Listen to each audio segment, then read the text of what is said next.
দেখুন এই যে হাতে চতুর্ভুজ চিহ্নটি দেখতে পাচ্ছেন, এই অংশটুকু হলো আমাদের হাতের শুক্রের পর্বত।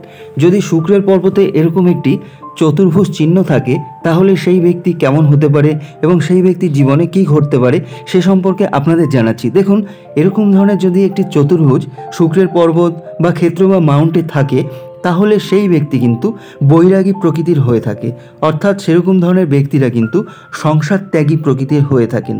অর্থাৎ এরকম ধরনের রেখা যে ব্যক্তিদের আছে তাদের কিন্তু সংসারের প্রতি কোনো প্রকারের টান থাকে না, তারা বৈরাগী প্রকৃতির হয়ে থাকেন এবং তারা সংসার ত্যাগ করতে ভালোবাসেন, অর্থাৎ তারা সন্ন্যাসী প্রকৃতির হয়ে থাকেন। এরকম ধরনের রেখা থাকলে সেই ধরনের ব্যক্তিরা কিন্তু বনবাসী, আশ্রমবাসী এই সমস্ত হয়ে থাকেন। কিন্তু যদি এই যে চতুষ্কোণ বা চতুর্ভুজ চিহ্ন যদি আয়ুরেখার সঙ্গে যুক্ত হয়ে যায় তাহলে কিন্তু সেটি অত্যন্তই অশুভ হয়ে থাকে। অর্থাৎ এরকম ধরনের যদি চতুষ্কোণ চিহ্ন আয়ুরেখার সঙ্গে যুক্ত হয়ে যায় তাহলে সেই ব্যক্তির কিন্তু কারাবাস বা জেলও হতে পারে। তো এরকম ধরনের চিহ্ন আয়ুরেখা থাকা অত্যন্তই অশুভ।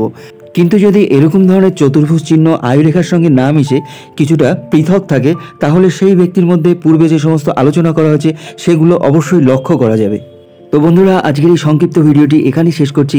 ভিডিওটি ভালো লাগলে অবশ্যই লাইক করুন, কমেন্ট করুন এবং বন্ধুদের সঙ্গে শেয়ার করুন। আর এরকম ধরনের নতুন নতুন ভিডিও পাওয়ার জন্য চ্যানেলটিকে অবশ্যই সাবস্ক্রাইব করুন এবং পাশে থাকা বেল আইকনে ক্লিক করে নোটিফিকেশন বাটনটি অল করে রাখুন, যাতে করে নতুন নতুন ভিডিও আপলোডগুলি সবার আগে আপনাদের কাছে পৌঁছে যায়।